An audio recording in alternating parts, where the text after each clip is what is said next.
Kenapa banyak negara Arab nggak bela Palestina? Karena ternyata Arab dan Iran itu berseteru. Assalamualaikum teman-teman Cerita Untungs. Berita mengenai konflik Palestina sampai sekarang masih ramai diperbincangkan, di mana akhirnya banyak konspirasi karena diamnya berbagai negara terdekat. Apakah negara-negara tersebut mencari empati seperti halnya Houthi yang seakan membela Palestina? Mari saksikan pemaparannya bersama Guru Gembul hanya di Cerita Untungs.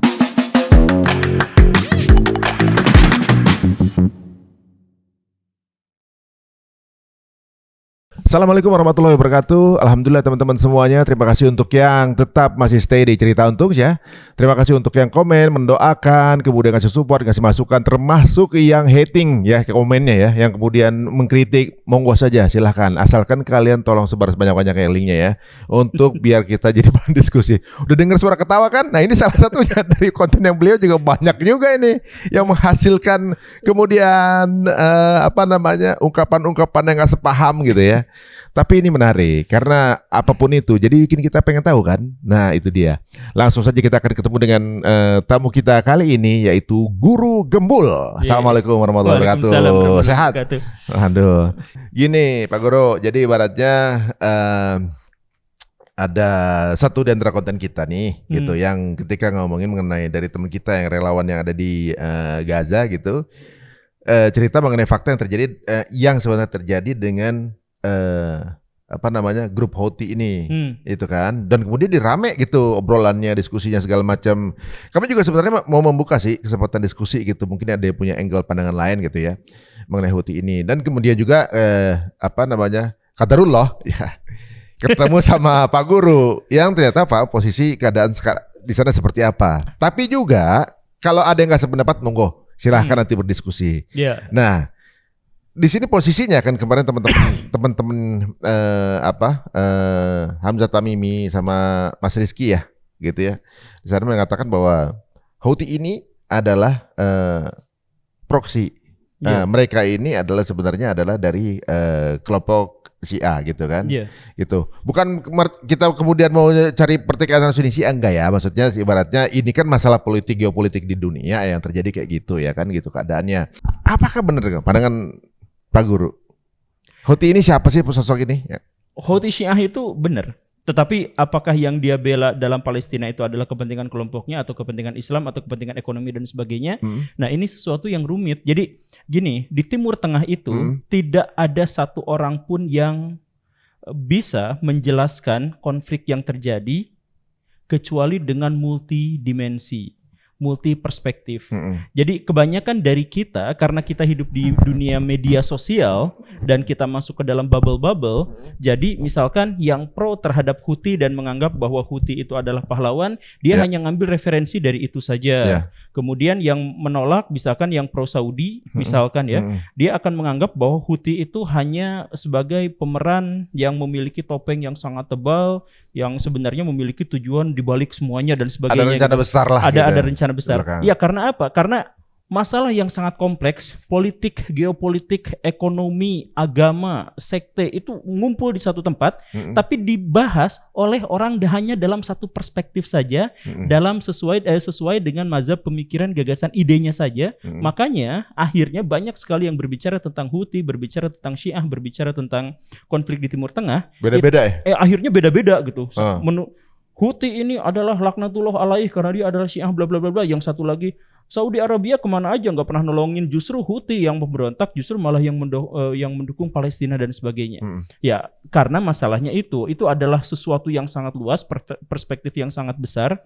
Tetapi orang-orang kemudian hidup dalam bubble-bubble-nya, dalam pikiran-pikirannya, dalam mazhab, dalam kelompoknya saja, sehingga tidak menghasilkan perspektif. Tapi sederhananya begini. Kalau misalkan kita mau berbicara ya, Timur Tengah itu khususnya di perbatasan antara Saudi Arabia dengan Iran itu ada sebuah lahan tambang minyak terbesar di Sha'tel Arab itu. Atau Teluk Persia. Nah Teluk Persia pun kata orang Arab ini Sha'tel Arab, kata orang Persia ini namanya Teluk Persia. Nama aja rebutan sampai sekarang gak beres-beres. Lokasi sama? Lokasinya sama. Jadi lokasi sama, dua nama gitu ya? Iya lokasi sama dua nama. Tergantung angle-nya siapa yang lihat. Iya. Gitu ya. Nah, sama aja ini berarti persepsi kita misalnya beda pengajian gitu ya. Iya. ini bilangnya ini gitu kan, satu benda tapi karena angle-nya beda, saya sama Pak Guru angka 6 di sini, saya bilang 6, Pak Guru 9 gitu kan. Iya betul. Padahal itu masih satu tempat, satu kawasan, tapi Arab ada di sebelah baratnya, Iran ada di sebelah timurnya, kemudian di sebelah utaranya ada Irak, ada Kuwait dan sebagainya. Nah, mereka berebut. Nah, wilayah yang di situ yang sangat besar minyaknya itu sangat mengenaskannya sejak awal kilang-kilang minyaknya justru dimiliki oleh orang-orang Amerika Serikat dan oleh orang-orang Eropa. Kok bisa gitu? Kan lokasinya di situ. Teknologinya mereka yang punya sampai sekarang orang-orang Islam, apalagi di tahun 1926 orang-orang Arab pada waktu itu belum mengerti bagaimana cara mendulang minyak yang sangat luar biasa itu. Makanya kilang-kilangnya dikuasai oleh Exxon, dikuasai oleh banyak perusahaan-perusahaan Shell. Nah, perusahaan-perusahaan itu dilihat dari ekonomi aja dulu ya. Nah, perusahaan-perusahaan minyak pada waktu itu bikin sampai komplotan, bikin semacam tahun 1926 itu bikin sebuah rekayasa gimana caranya agar orang-orang di antara mereka tetap menguasai minyak dan bukan orang-orang Arab, bukan orang-orang Iran. Sebentar. Untuk bisa gali di situ kan butuh akses. Iya. Butuh permit. Iya. Nggak, pertamanya dulu sebelum sampai ke ekonominya. Mereka kok bisa nyampe situ dan diizinkan, itu siapa yang mulai? Itu kan tanah jajahan barat. Itu kan Inggris yang punya pada waktu itu. Oh, di zaman itu. Tahun 26 tahun 26 itu masih gonjang-ganjing. Circa 1924 jadi nih. Iya. Jadi orang lagi ambil lapak ini. Iya betul. Nah, lagi ambil lapak karena Turki baru beres, kemudian Amerika Serikat mana nih di sini yang punya ini, gua gitu. mana punya lu mana punya lu. Nah, ditemukanlah di situ akhirnya minyak karena ngegali sedikit aja keluar minyak pada waktu itu tuh ya. Loh, jadi itu partnya Inggris, partnya kan yang coba Inggris Prancis tuh sana. Enggak, Inggris di ini situ. Inggris berarti Inggris. Nah, tapi kan Inggris itu negara kapitalis. Jadi kalau misalkan negara kapitalis, maka bukan negaranya yang mengambil, tetapi negara itu akan nyari siapa nih pengusaha-pengusaha yang mau ini nanti bagi hasil sama kita, kan biasanya gitu. Oh, dia nyari vendor. Iya. Dan akhirnya muncullah pengusaha-pengusaha dan akhirnya dari pengusaha-pengusaha itu saling makan satu sama lain, saling perang diri. Nah, perang besar itu akhirnya diselesaikan dalam sebuah cerita namanya The Seven Sisters. Jadi, pernah denger tuh. Iya. Tapi detailnya belum tahu. Jadi perusahaan-perusahaan minyak terbesar di dunia yang sudah babon-babon yang sudah makanin perusahaan-perusahaan yang lain itu, mereka kan perang satu sama lain, ngejatuhin satu sama lain. Saya jatuhin harga biar dianya nggak laku gitu. Yang ini lebih jatuhin harga lagi gitu kan. Nah, akhirnya berkumpul orang-orang itu. Kenapa kita malah merugikan diri kita sendiri dengan perang semacam ini? Daripada gitu, kita berkumpul dalam satu kesatuan. Gitu kan. Nah, tapi kalau berukhuwah ya mereka. Iya, berukhuwah. Tapi kalau misalkan begitu, nanti mereka akan kena undang-undang anti monopoli di Amerika Serikat dan di Inggris. Karena berarti kan mereka bersatu tuh. Kalau udah bersatu jadi monopoli kan. Nah, akhirnya mereka bikin perjanjian bahwa The Seven Sisters ini tidak akan dituliskan di notaris, tidak akan dituliskan di mana-mana. Cukup ini mah perjanjian kesepakatan antar lisan saja. Nah, salah satu wujud dari kesepakatan lisan itu adalah bahwa agar mereka tetap berkuasa atas minyak di situ dan bukan orang-orang Arab yang terlalu religius atau orang-orang Cina yang terlalu banyak ngitung, itu secara lisan mereka ngomong kayak gitu. Maka di wilayah itu harus kita buat konflik. Kalau misalkan solusinya itu. Iya. Kan kalau misalkan di sana konflik, maka mereka akan gak punya waktu untuk ini. Gak akan punya waktu untuk ngolah dan akan terus-terusan tergantung pada teknologi dan perdagangan Amerika Serikat dan Eropa dan pengusaha-pengusaha kaya raya itu. Jadi sebenarnya manajemen konflik tuh juga dipakai juga ya. Tapi skala lebih besar gitu ya. Sebenarnya banyak juga terjadi gini ya, misalnya kayak sebuah perusahaan nih gitu ya. Kalau kompak karyawannya, musuhnya atasannya. Iya. Gitu kan. Lah atasan biar itu gak diserang, bahwa dibikin konflik gitu. Betul. Negara pun gitu kadang-kadang. Betul. Biar yang di atasnya itu kemudian diserang, bawahnya dibikin rame. Iya. Ada dua kubu yang berantem mulu, nggak ada waktu untuk menyerang yang misalnya zolim gitu kan. Betul. Ternyata itu dipakai juga dalam itu sebuah rumus rumus baku untuk banyak hal ya. Banyak, makanya gini, saya mohon maaf ya, Iran yang Syiah itu sebenarnya musuh Sunninya kan banyak. Itu dikelilingi sama Sunni semua kan dia tuh. Di Irak penguasanya Sunni gitu kan. Kemudian di utara itu Sunni. Kemudian di sebelah sini Pakistan Sunninya udah ini. Tapi tidak pernah melahirkan sebuah konflik berkepanjangan seperti antara Iran dengan Saudi Arabia. Karena ini konfliknya bukan hanya Sunni dan Syiah, yaitu salah satunya dan itu salah satu yang besar di situ. Tetapi yang lainnya itu adalah bahwa masalah ekonomi juga ada di situ. Kemudian Saudi Arabia berpikir bahwa kami bisa menang, kami bisa kuat, kami bisa ini dengan cara apa? Mengeksploitasi Amerika Serikat. Jadi siapa tuh yang itu? Iran? Arab. Arab berpikir, pikiran Arab tuh, kita suruh orang-orang Arab itu bikin kilang di sini, kita suruh orang-orang Amerika Serikat itu mengolah minyak kita, tetapi keuntungan terbesarnya harus kita yang punya. Nah, kata Arab. Nah, maka bikin nanti ada Aramco, jadi hubungan antara Amerika Serikat dan ini muncul nanti petrodolar, petroleum ditukar sama dolar, dolar tukar sama petroleum, apa segala rupa yang seperti itu. Nah, jadi si Arab berpikir bahwa dialah sedang mengeksploitasi Amerika. Padahal Amerika dalam kacamata yang lain, Amerika Serikat yang sedang mengeksploitasi Saudi Arabia. Jadi pangkalan-pangkalan militer Amerika Serikat numpuk semuanya di Arab Saudi agar Amerika Serikat bisa memantau semua aktivitas militer yang ada di kawasan Timur Tengah. Kan Arab Saudi di tengah-tengahnya kan. Nah, tapi memang hampir coba sekarang pangkalan militer terbanyak di dunia kan apa Amerika kan? Iya kan? Di Papua ada. Ya kan? Di Filipina ada. Di Filipina ada. Soalnya kita kemana-mana juga sebenarnya pangkalan militer semua deh kan? Iya, betul. Di Jepang juga ada. Jadi ibaratnya di sebelah sini kalau enggak Sierra Leone ya kalau nggak salah ya. Sierra Leone, iya. Sierra Leone itu kan di keluar kita kan dari Aceh. Itu juga ngintip ke kita juga bisa. Iya kan? Jadi kalau saya lihat sebenarnya gini, kadang-kadang sebuah konflik ya, sebuah sinisme, sebuah perbedaan gitu. Sebenarnya awal muasalnya sebenarnya dari ekonomi. Kalau menurut saya ya. Iya. Ekonomilah kemudian ada perbedaan lain yang menjadikan itu clash. Betul. Gitu kan? Betul. Sebenarnya gini. Kita nih misalnya atau negara apa ya? Kita lah gitu, sebelah kita Thailand. Kita beda keyakinan kan? Tapi kita nggak perang sama dia. Iya. Soalnya nggak ada ekonomi yang diperbutkan. Benar nggak? Iya, betul. Lah kan sebenarnya di Gaza ini kan baru ditemuin sebuah tambang apa di teluknya tuh. Iya. Nah, kemudian itu kalau dipotong itu kan akan jadi satu jalur pengganti urusan Suez kan. Bisa. Makanya kalau misalnya Gaza direbut sama Israel kan yang memiliki yang mengakses di situ kan jadi Israel. Jadi kaya banget lah gitu. Pokoknya yang memiliki daerah itu jadi kaya banget karena punya akses yang banyak dan juga ada kekayaan dalam bumi kan gitu.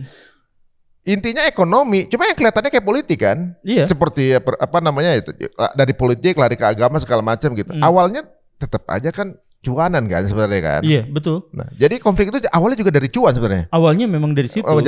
Makanya Iran dengan Arab Saudi menjadi bentroknya luar biasa itu sejak tahun 80-an, sejak revolusi Islam Iran. Ayatullah Khomeini itu menang di situ. Nah, itu konfliknya menjadi jauh lebih besar. Karena apa? Karena pada waktu itu Iran menolak Amerika Serikat. Jadi sebelumnya itu teman dekat mereka tuh Iran sama bukannya Iran Irak? Iran itu sama Amerika kan? Iya, jadi gini. Waktu perang dulu tuh Iran-Irak tuh. Irak lawan Iran. Sebenarnya Iran ini proksinya kan. Proksi Amerika kan. Iya, betul. Karena Irak ini musuhan banget sama Amerika kan. Iya. Tapi gini nih, kronologinya tuh gini ya, kronologinya. Awalnya Iran dengan Irak itu ya kayak tadi itu, Sunni Syiah, tetapi gak ada konflik yang berkepanjangan, biasa aja.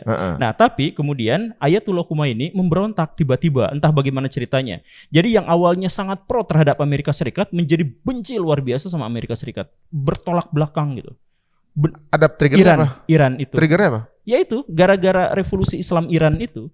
Jadi triggernya itu sebenarnya dari pemimpin Iran pada waktu itu, Shah Reza Pahlavi, yang benar-benar mendemonstrasikan anti-Islam. Jadi dia di Iran itu di Shah Reza Pahlavi itu bahkan lebih barat daripada barat. Di pantai-pantainya cewek-cewek pakai bikini gitu. Diskotik ngumpul di mana-mana. Ya kayak gitu itu Iran itu. Nah, tapi gara-gara itu terlalu Islam itu terlalu dipinggirkan oleh Shah Reza Pahlavi itu, maka muncullah Ayatullah Khomeini, para para ulama-ulama sana itu memberontak dan akhirnya mendirikan Republik Islam Iran.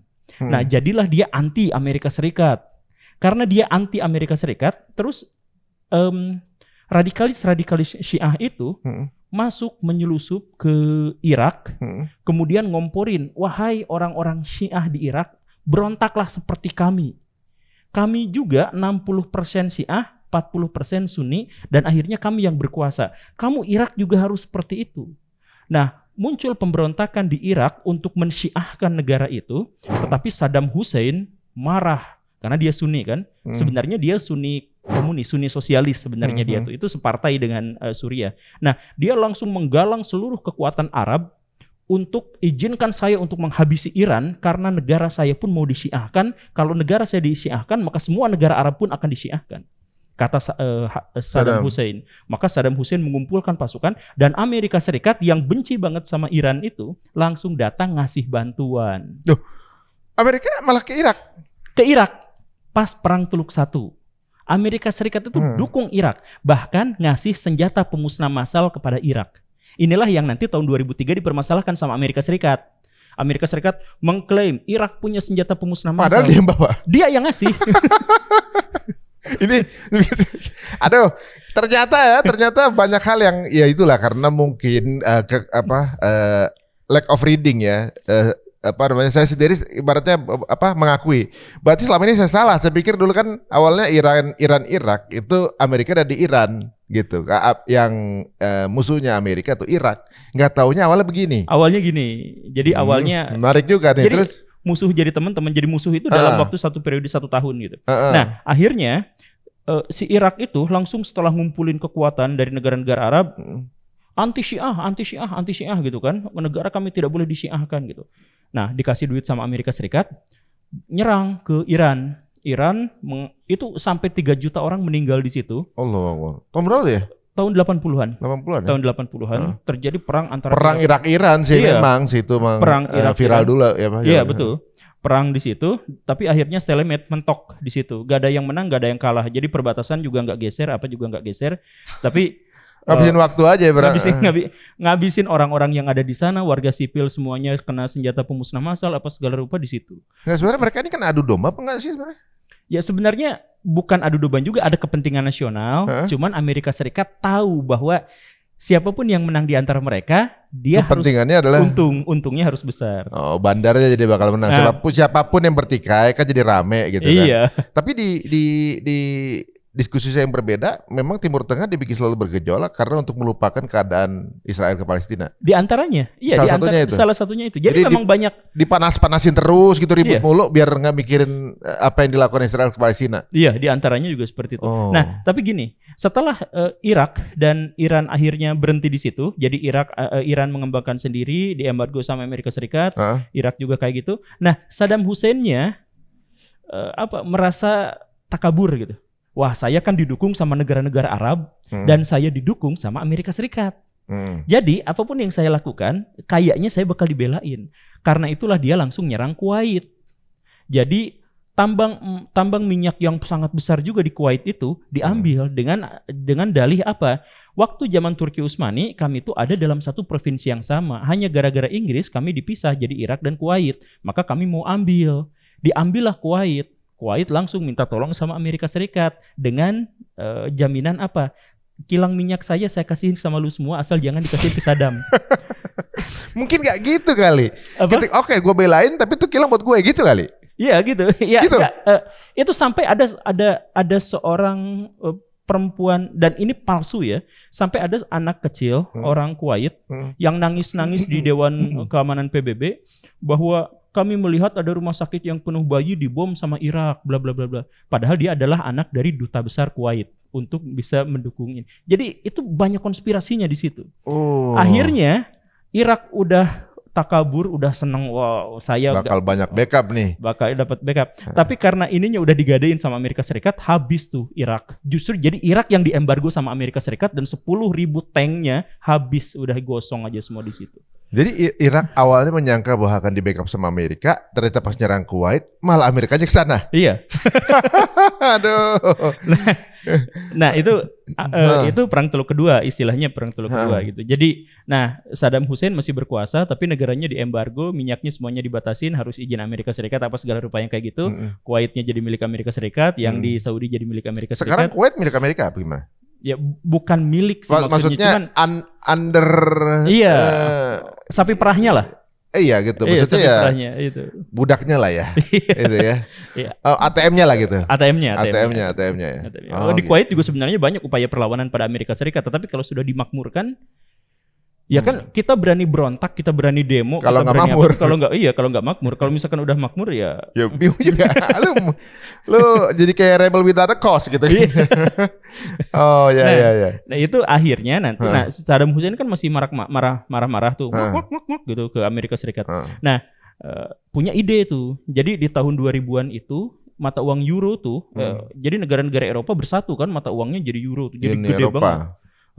Nah kata Saddam Hussein, udah kesel kan sama Amerika Serikat, ya udah jual beli minyak saya gak pakai dolar tapi pakai euro.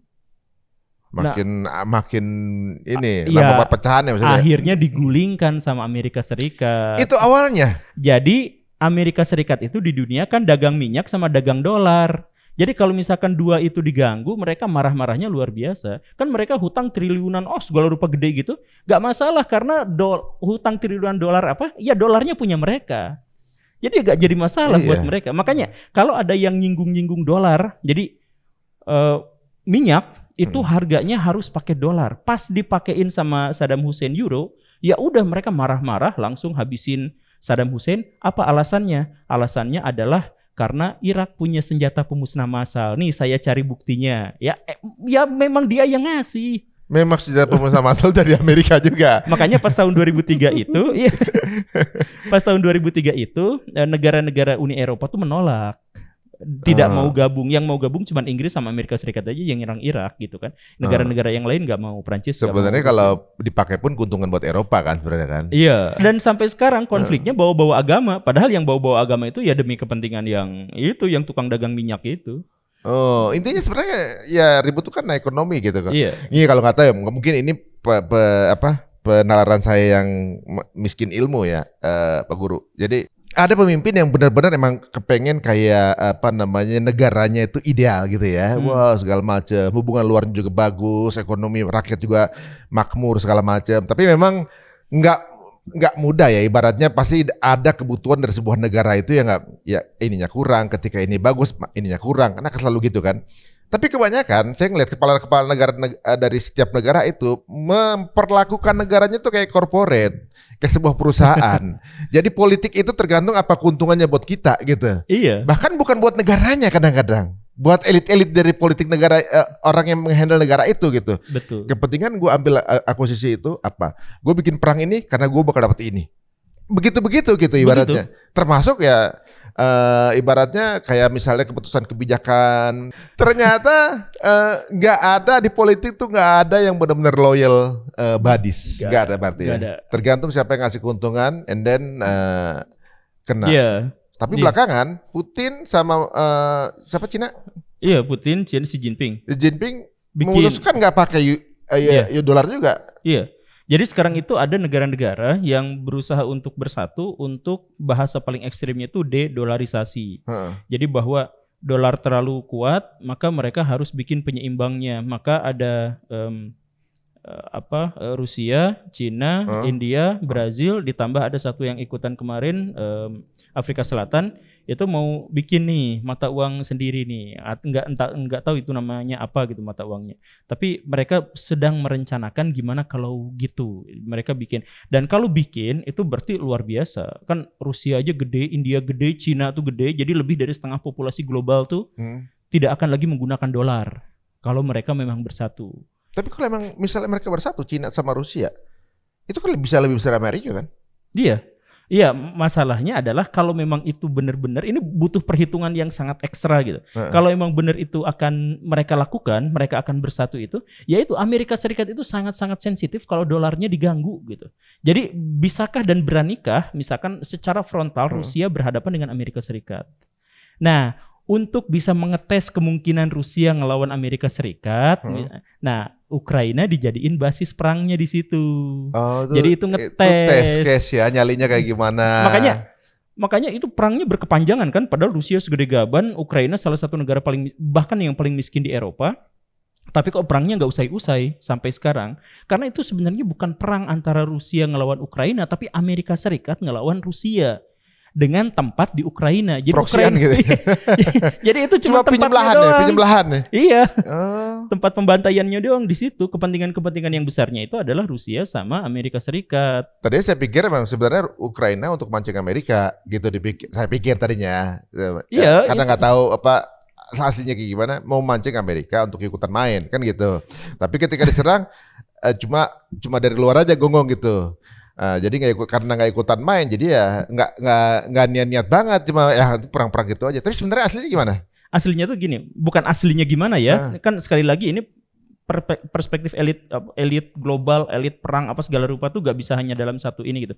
Cuman maksudnya gini nih, pertimbangannya. Dari dulu tuh Rusia tuh pengen gabung sama NATO. Pak, saya gabung dong sama NATO. Kita hapuskan pertikaian historis kita. Tapi NATO dan Amerika Serikat tidak mau. Kalau Rusia bersatu, Rusia itu terlalu besar, terlalu kuat. Kalau mereka misalkan masuk ke NATO, bisa jadi ada dua matahari di situ. Makanya NATO tolak Rusia, kamu gak boleh masuk ke NATO. Nah, tetapi di sisi lain, di Turki, kemudian di Belgia, di wilayah-wilayah itu, moncong-moncong nuklir itu diarahkan ke Moskow.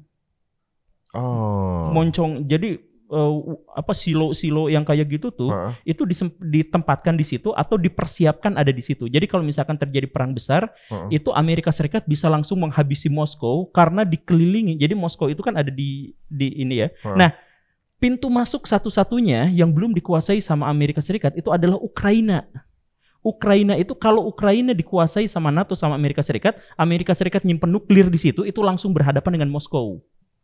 Jadi nyimpen nuklir di situ. Nah, selama ini Ukraina itu jadi proksinya, jadi budaknya Rusia. Tapi pas kemarin yang menang justru adalah yang pro Amerika Serikat. Jadi mungkin saja budak dari Rusia akan pindah jadi budak Amerika, dan Amerika Serikat sama seperti di Turki akan menyimpan rudal-rudalnya di situ atau menjadikan pintu masuk. Jadi Rusia sama Amerika Serikat itu ibarat ruangan ini sama ruangan itu. Siapa yang akan menang itu adalah siapa yang megang kuncinya. Ya, yang nguasain ini. Yang nguasain pintunya. Jadi kalau misalkan pintunya dipegang sama Amerika Serikat bisa nyerang kapanpun seenaknya dia. Tapi kalau misalkan dipegang sama Rusia yang seenaknya untuk ini. Nah, Ukraina itu pintu masuknya selama ini tuh dikuasai sama Rusia. Tapi kemarin dikuasainya sama Amerika Serikat, maka Rusia langsung kalau gitu gua abisin tuh si Ukraina. Jangan sampai dia jatuh pada Amerika Serikat, maka dia serang sekarang. Jadi dia serang tuh sebenarnya adalah kepepet. Karena kalau misalkan itu sampai dikuasai sama NATO, dia nyimpen semua alutsista mereka di sana, mereka nyimpen semua pangkalan militer di sana, maka Rusia punya kesempatan yang lebih kecil untuk bisa mempertahankan kedaulatannya. Itu. Ternyata ribet juga ya, complicated juga sebenarnya. Iya, complicated. Nah, itu juga sekalian dijadikan ajang. Misalkan ketika Rusia langsung berperang dengan Ukraina, hal pertama yang dilakukan Cina adalah saya dukung Rusia, saya beli semua minyak Rusia. Kan kayak gitu kan. Jadi Rusia kan awalnya dia tuh penyuplai energi ke seluruh Eropa. Saya gak mau beli lagi dari Rusia. Terus kata gitu Cina datang, ya udah saya beli aja. Akhirnya apa? Kata Rusia, ya udah karena lu baik, potong harga segini ya, jadi dikit. Jadi Cina makin maju karena energi mereka jadi lebih murah. Rusia untung besar karena Cinanya jadi karena minyaknya lebih laku. Jadi Eropa yang belangsak, yang krisis, sempat beberapa bulan mengalami krisis energi. Seberapa mahal kan itu. sempat akhirnya? Iya, karena harganya jadi sangat naik gitu. Nah, itu akhirnya ya ini tuh kan sebenarnya apakah Amerika Serikat berani? Sekarang kan keterlibatan Amerika Serikat tuh makin, awalnya dulu cuman ngasih bantuan keuangan, cuman memblokade, cuman apa, tapi sekarang sudah mulai masukin senjata, mulai masukin rudal, udah masuk sekarang tank apa segala rupa di situ udah masuk. Nah, jadi makanya sekarang tuh sebenarnya adalah perang NATO dalam kurung Amerika Serikat ngelawan Rusia, bukan ngelawan Ukraina. Ukraina tuh cuman ladang tempat berantemnya aja. Jadi minjem lahan perangnya aja di situ ya. Jadi Tapi kalau bisa dibilang Amerika kan kayak polisi dunia, tapi dia sebenarnya nggak pernah selalu hampir di setiap perang dunia ada dia gitu. Ada. Jadi provokasi ya. Makanya siapapun yang perang, yang selesainya ada dia nanti ambil keuntungan kan gitu. Iya. Karena dia nggak pernah ada perang di Amerika. Enggak. Di Amerikanya ya? Enggak ada. Enggak pernah ada brand ambassador. Sampai tanya, the 4th of July itu kemerdekaan atas apa gitu? Kemerdekaan Amerika, hari kemerdekaan Amerika. Kemerdekaan dari mana? Dia dijajah kagak? Dijajah ya gitu kan? The 4th of July karena apa sih gitu ya? Memang sih mungkin ada yang lebih tahu karena apa. Tapi saya ngerasa bahwa bukan kemerdekaan lah ya. Nggak pernah dijajah tuh. Enggak, itu pengkhianatan Amerika sebenarnya. Itu kan sebenarnya koloni Inggris. Orang-orang yang ada di sana juga semuanya adalah koloni Inggris. Bagian Inggris lagi butuh duit, mereka nggak mau bayar pajak gitu doang. Akhirnya mereka memerdekakan diri. Ya berarti disersi kan sebenarnya, bukan disersi, pemberontak ya. Sebenarnya mereka juga bukan orang asli situ kan? Ya bukan. Mereka Indian kan? Iya, orang Indiannya yang dihabisin. Kemudian mereka yang ngomong paling kenceng kemana-mana bahwa kami menegakkan hak asasi manusia. Kami ya kayak gitu. Ya gitu pemain. Jadi maksudnya soal polisinya kan. Iya. Tapi di sini saya baru tahu bahwa ternyata Rusia sama Turki berarti sebenarnya nggak sekubu ya berarti ya. Turki itu main di dua kaki. Main aman ya. Main aman. Jadi dia ke Arab dekat, ke negara-negara Barat dekat, ke Rusia juga dekat. Jadi dia karena dia ada di tengah-tengah antara tiga kekuatan besar itu. Oh, pemain juga dia. Iya, dia pemain juga. Dan akhirnya dia harus tetap sekular, tetapi dia tetap harus pro Palestina. Dia tetap apa ya, karena itu narasi bermain juga ya. Oke. Dulu kita terjadi politisi. Turki itu kan musuh bebuyutan Rusia dulu tuh. Ya dulunya kan, emang dulunya. Itu sampai perang 10 kali tuh sama Rusia. Zaman Utsmani. Zaman Utsmani kan. Karena Rusianya pengen laut anget, pengen pelabuhan yang tidak membeku di musim dingin. Jadi Rusia tuh pengen ngejajah kayak Inggris kemana-mana, tapi kan butuh laut. Nah, nggak punya akses dia karena semuanya wilayahnya daratan dan dikepung sama bagiannya ada di sebelah timur jauh gitu kan, di Vladivostok gitu. Ya tapi kan jauh banget itu ke ujung ke utaranya Jepang tuh. Iya, kalau mau misalnya mau nyerang ke daerah sini kan muter kan. Iya, gitu. Jadi kalau misalkan kan lewat kapal laut. Jadi kalau misalkan mau nyerang Indonesia misalkan, itu perjalanan daratnya dulu itu setengah keliling bumi dulu baru nemu pelabuhan. Itu maksudnya. Nah, kemudian daerah itu yang kemudian diperebutkan antara Arab dan Yaman, ini dimulai dari tahun berapa nih? Nah, Arab dengan Yaman itu gini nih. Jalur perdagangan itu semakin lama semakin besar tuh di wilayah Laut Merah. Nah di situ makin gede. Jadi, karena itu menghubungkan Laut Mediterania, perdagangan Eropa semuanya tembus ke situ, terus masuk ke India, terus masuk ke Selat Malaka. Nah Selat Malaka itu adalah salah satu jalur paling ramai di dunia. Selat Malaka kita ini? Iya. Sepanjang sejarah itu yang terbesar. Cuman herannya, saya pernah cerita gitu ya. Nah, Indonesia itu kan wilayah yang menguasai jalur paling ramai di dunia, tapi yang manfaatinnya Singapura. Dan kita membiarkan uang triliunan rupiah setiap hari lewat doang, enggak. Termasuk bukan lautnya, udara juga. Ya udara juga. Udara juga. Iya. Kita kasih gratisan. Kita baik banget gitu. Baik. Berkahnya mungkin ya, kita ambil berkah. Ya belum kan rame itu kan. Akhirnya wah menang ini katanya dipakai juga sama dia kan sama Singapura juga. Tapi emang unik Singapura tuh negara perusahaan tambangnya banyak banget gitu. Tapi nabangnya di mana kalau nggak di sini? Waduh. Terus. Nah, ya itu kan Laut Merah tuh. Ya. Nah, Laut Merah itu di sebelah sananya Mesir, kemudian Ethiopia, kemudian Eritrea dan lain-lain di sebelah baratnya ya, dan di sebelah timurnya ada Saudi dan Yaman. Nah, Yaman itu pintu berikutnya itu. Nah, jadi wilayah wilayah perdagangan itu harus benar-benar dikuasai oleh satu pihak. Satu pihak tuh maksudnya kalau Mesir sama Saudi itu temenan, jadi nggak apa-apa berdua tuh sepihak. Tapi kalau misalkan dikuasai sama Yaman, nah itu berarti proksinya Iran. Berarti Iran nanti di shuttle Arab setengah ewang antara Arab dengan Iran, di Laut Merah juga setengah-setengah antara Arab dengan Iran. Kan ini musuhan, masa mau setengah-setengah kayak gitu. Gak mau bagi-bagi sebenarnya. Gak mau bagi-bagi, makanya ketika misalkan di Yaman itu kan negara yang miskin gitu ya.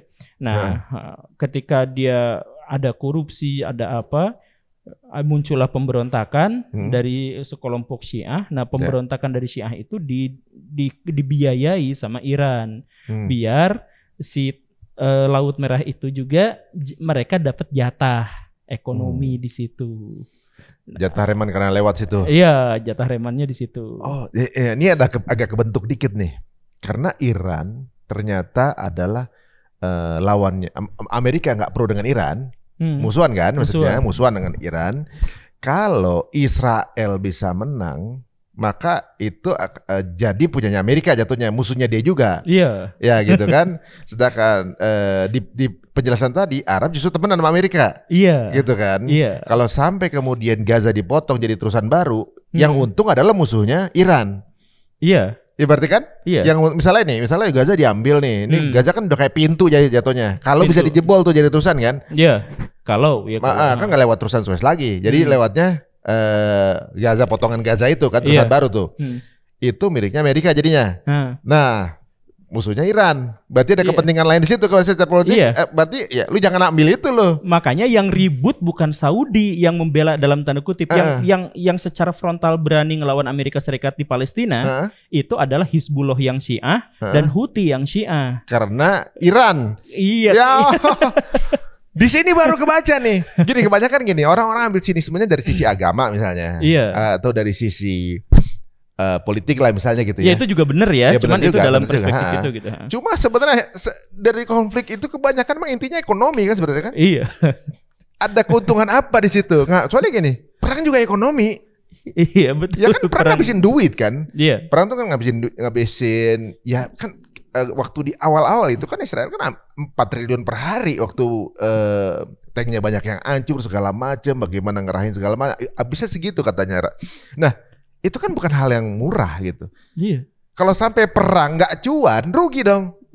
Kan gitu intinya. Tapi perang sendiri adalah cuan gitu. Perang sendiri sama seperti pemilu gitu. Pemilu itu ngabisin uang sampai berapa triliun negara gitu kan. Iya, tapi tukang dagang kaos jadi naik, omset penjualannya. Oh, cuan gitu. Bagi vendornya. Iya, nah itu. Jadi buat pengusaha-pengusahanya, pengusaha senjata makin gede. Kayak tadi kan negara itu diperlakukan sebagai korporat gitu kan.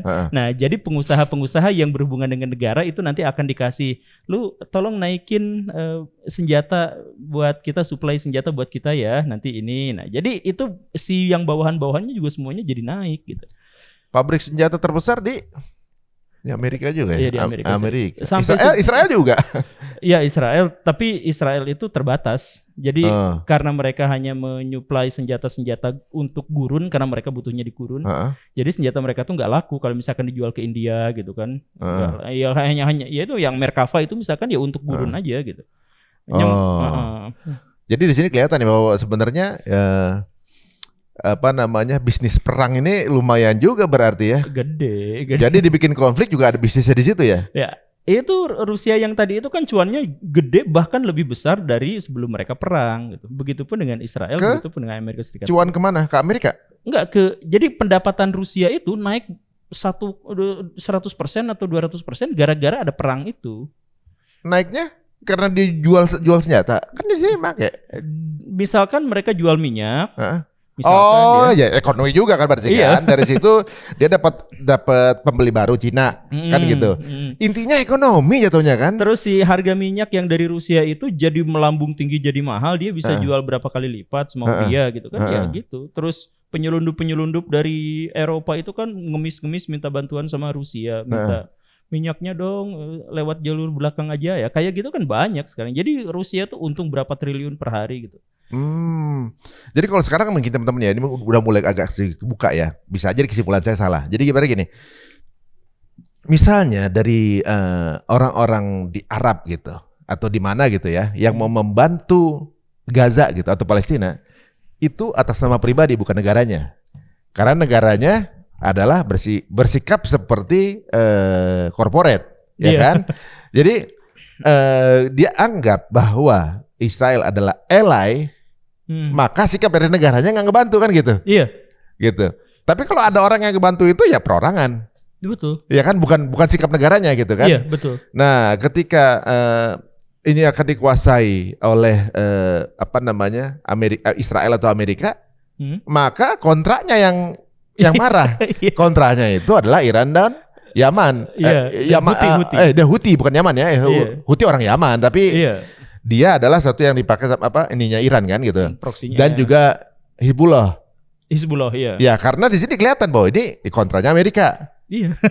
Dan kalau itu di conquer, ibaratnya tulisan Suez ada satu pembanding lagi nih, tempat dagang baru lagi, lapak jualan baru. Iya. Kalau sampai dipotong. Jadi intinya bisnis juga ya, gitu. Iya, bisnis lah. Jadi kita tuh nggak bisa jual ideologi, nggak bisa jual agama tanpa logistik kan. Bener. Jadi logistiknya dulu yang diperbesar. Jadi ya pada dasarnya sekarang itu adalah masalahnya adalah masalah ekonomi karena bumi itu sekarang masuk akhir zaman, sumber daya semakin lama semakin menipis.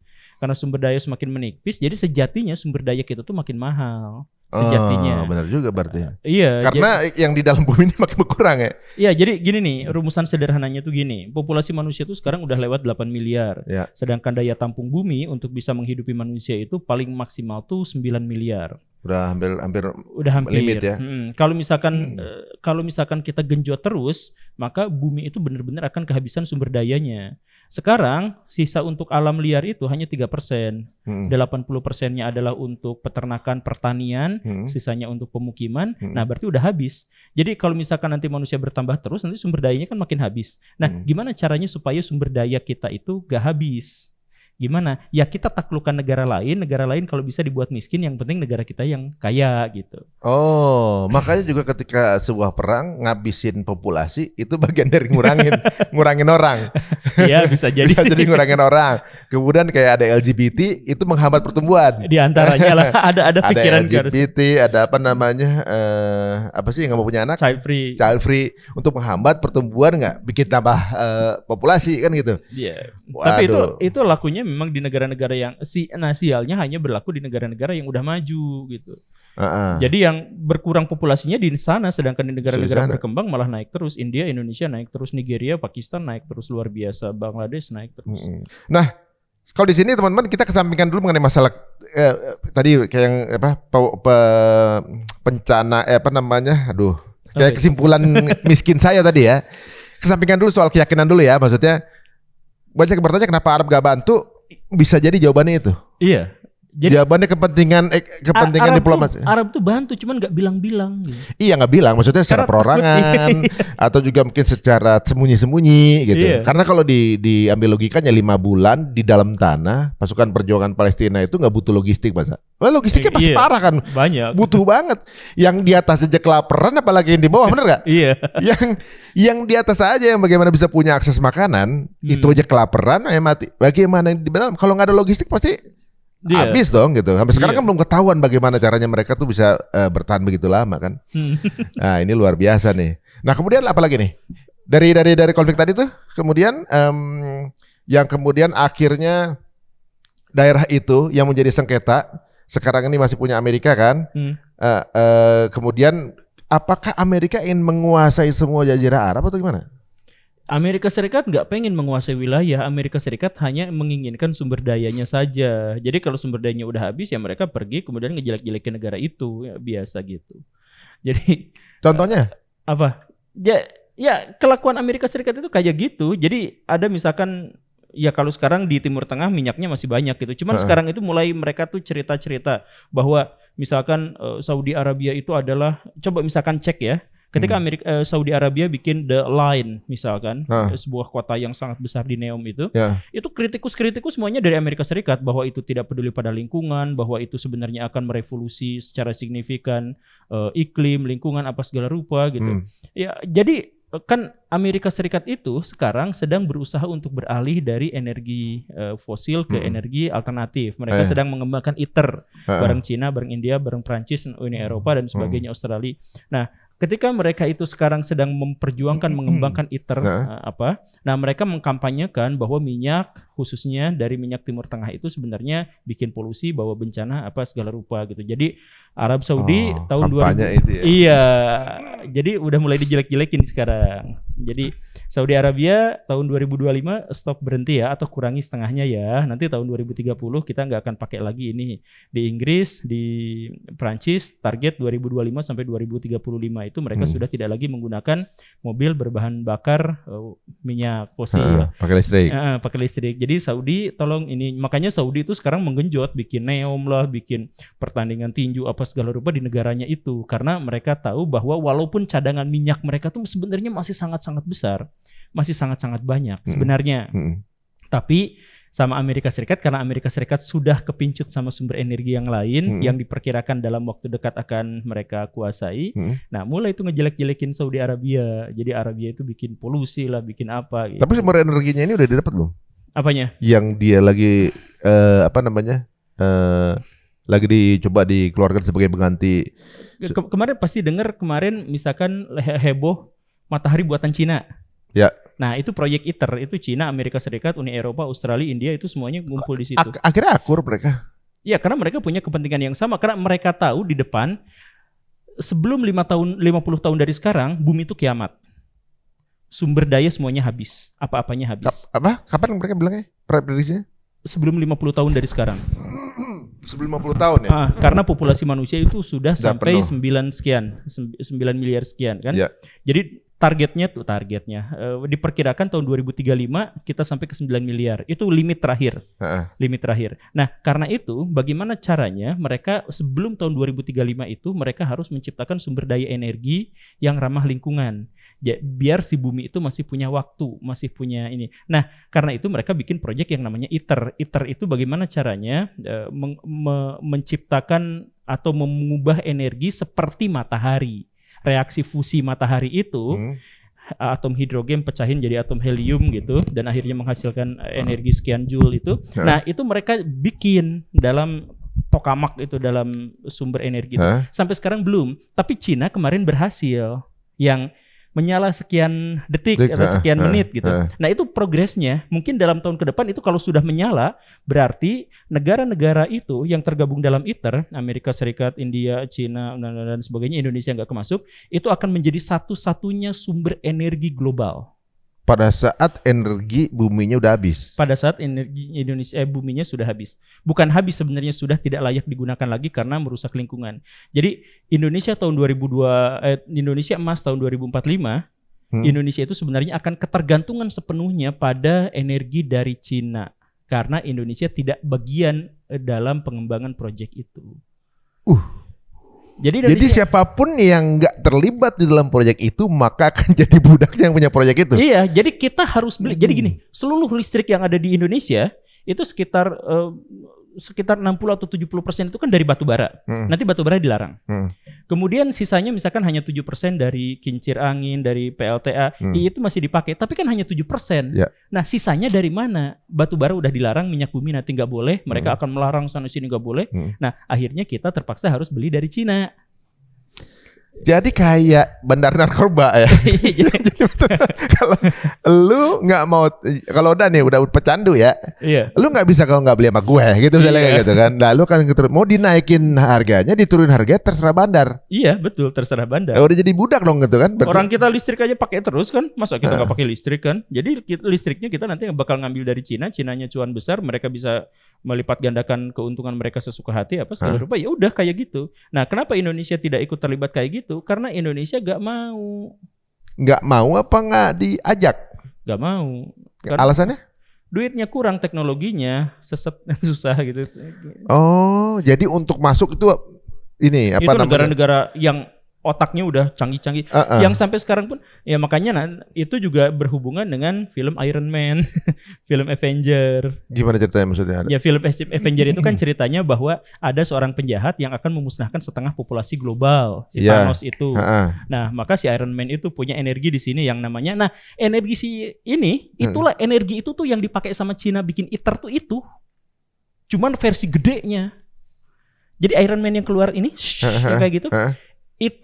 Itu adalah gambaran tentang energi masa depan. Itu yang di situ itu tuh tokamak kecil. Yang aslinya yang gedenya yang di Cina itu, yang di India ada, di Amerika Serikat ada gitu. Jadi memang kalau mereka bikin film tuh kayak ini ada propagandanya, ada sedikit kayak mereka kayak lagi spill apa yang mereka lakuin gitu kan. Banyak banget tuh The Simpsons lah, dari bahkan Secret Society itu cover album band tuh ribuan kali gitu yang di-spill sama dia gitu, bahwa nih yang gue lakuin ya, lu dan gue bisa apa-apa gitu. Dan betapa hebatnya kan Iron Man bisa ngeluarin bush. Itu real. Walaupun sampai sekarang manusia di dunia nyata belum bisa sampai ke teknologi itu.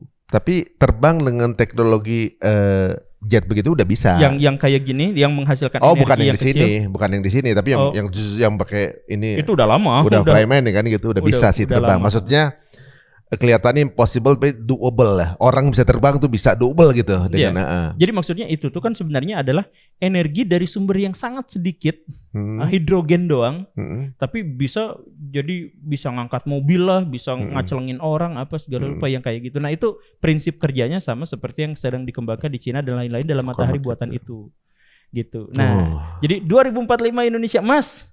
Ketergantungan listrik sama Cina.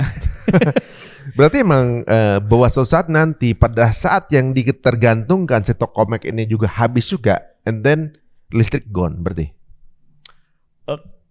Bisa jadi. Itu ITER itu energinya sampai ribuan tahun kayaknya masih kuat. Masih bisa. Masih. Ya kayak matahari aja sampai sekarang 5 miliar tahun masih hidup gitu.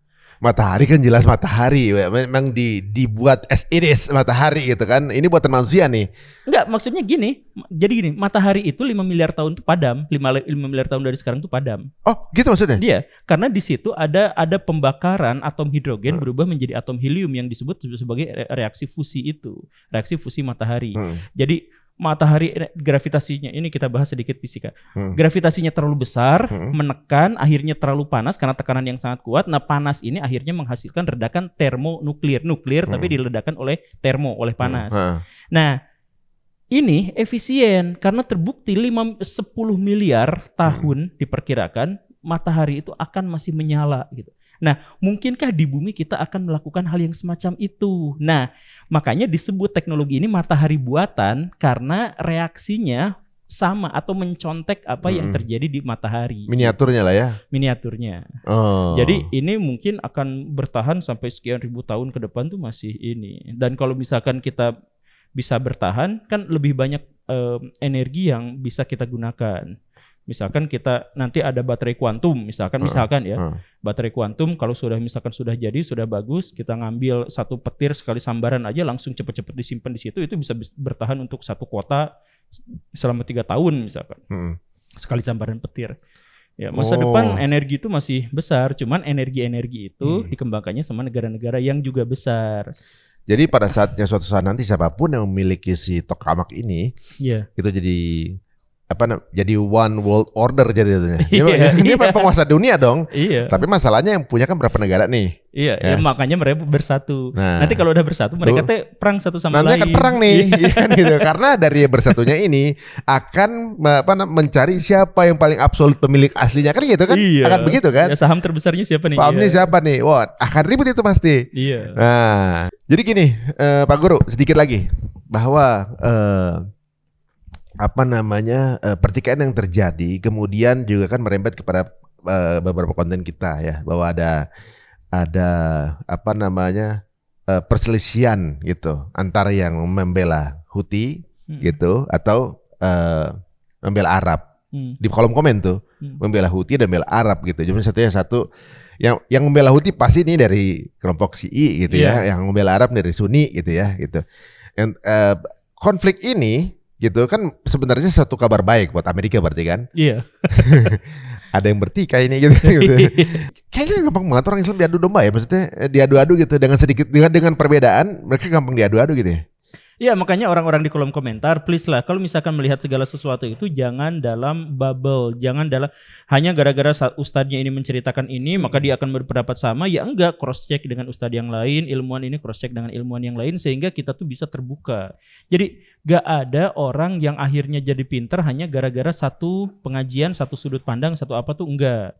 Dalam tradisi Islam misalkan Imam Syafi'i udah belajar dari Imam Malik tuh gak boleh berhenti di situ, harus didorong lagi untuk keluar belajar yang lawannya dari Imam Malik, yaitu Imam Abu Hanifah. Jadi belajar tuh dari banyak pihak, jangan sampai kita akhirnya jadi kacamata kuda gitu. Ya, seperti halnya perintah pertama Rasulullah SAW adalah Iqra. Ya kita mesti baca. Maksudnya membaca suasana kan gitu, pelajari, analisa kan gitu kan, bukan baca literally baca kan. Nah, sekarang ini waktunya mungkin sekarang lebih luas pandangan kita, kemudian cari sebenarnya apa sih sebenarnya terjadi gitu. Jangan sampai kita cuma di bagian dari objek ya kan. Iya. Sejauh ini kita masih bagian dari objek kan maksudnya. Ya kita kan pro kubu-kubuan tuh gara-gara dikasih tahu sama orang, gara-gara baca artikel dari ini gitu kan. Nah, ini sedikit pandangan yang mungkin aja bisa salah nih, Pak Guru. Jadi ibaratnya gini, sebenarnya kita cara berpikirnya kemudian bubble tadi tercluster, itu yang ngebentuk siapa? Kita adanya sosial media untuk itu katanya. Iya. Kalau menurut saya ya. Iya betul. Karena ketika kita pakai sosial media, maka informasi yang kita anggap itu benar itu dari sosmed. Sedangkan sosmed dibentuk sesuai dengan circle, Iya. dengan bubble lu gitu. Iya. Jadi sebenarnya orang-orang pengguna sosial media itu lu udah lagi diklusterin. Iya. Lu lagi dibikin pikiran lu tuh nggak keluar dari bubble itu gitu. Iya, nggak keluar Dan dari klasternya. Karena apa namanya? Karena nggak keluar dari bubble itu, lu akan mudah dibikin konflik. Iya. Betul Bener kan? Betul. Lu kalau ada di situ, yang lain akan salah. Gitu. Sama aja kayak politik nih. Politik kita misalnya 01, 02, 03 gitu ya misalnya gitu kan. Iya. Dengan politik begitu, teman-teman saya yang beda pilihan gitu misalnya sama saya itu kan, itu ternyata nggak terpapar info yang ada di sini. Begitu juga kita ternyata nggak terpapar yang ada di sana gitu. Kebaikan yang di sini nggak akan nyampe ke sana. Begitu juga sebaliknya. Keburukan yang di sana nggak nyampe ke sini. Begitu juga sebaliknya kan gitu. Tapi kayak yang ketawa, yang bandar. Iya. Iya itu yang menangnya, yang kalahnya ya semuanya dapat. Iya, makanya jadi orang pinter ya teman-teman semuanya ya. Karena perintah utamanya Iqra, apalagi dalam Quran, kenapa kita nggak berpikir? Kita mesti baca, analisa dan mikir kan itu. Aduh, untung ada Pak Guru di sini ya. Pak Guru, makasih nih untuk dialog kita dan mudah-mudahan ada di antar komentar ini ada yang aktif kemudian jadi sesuatu yang membuat jadi kita berpikir juga gitu ya. Ya, tapi tetap skeptis ya. Tetap belajar gitu. Jadi setelah nonton podcast ini, ya bukan berarti kita langsung mengklaim bahwa yang benar itu seperti ini, tetapi kita harus kritis. Ya, kita trigger orang untuk membaca lebih luas dan lebih banyak lagi. Nah, maksudnya pandangan kita mesti lebih holistik gitu ya. Iya. Kadang-kadang apa sesuatu yang kita anggap salah, kita karena belum paham aja gitu. Yang kita anggap salah karena kita belum ta'aruf, belum tabayun juga dengan ilmunya maksudnya. Iya. Belum tabayun juga dengan keadaannya. Dan mudah-mudahan jadi kita lebih nggak reaktif. Betul. Di posting atau ngomong doang, tapi justru lebih reaktif di ilmunya gitu. Nah, aduh, makasih nih. Siap. Pak Guru, insya Allah Sama-sama. mudah-mudahan bisa saya undang lagi ya. Siap-siap untuk kontroversi baru. Assalamualaikum warahmatullahi wabarakatuh. Waalaikumsalam warahmatullahi wabarakatuh. Teman-teman, terima kasih untuk yang menyaksikan tayangan ini. Monggo silakan kritik, saran, komen, masukan, disampaikan aja. Kalau dirasa ini merupakan satu obrolan yang bisa menjadi manfaat, silakan di-share sebanyak-banyaknya. Sampai ketemu lagi di episode berikutnya. Assalamualaikum warahmatullahi wabarakatuh.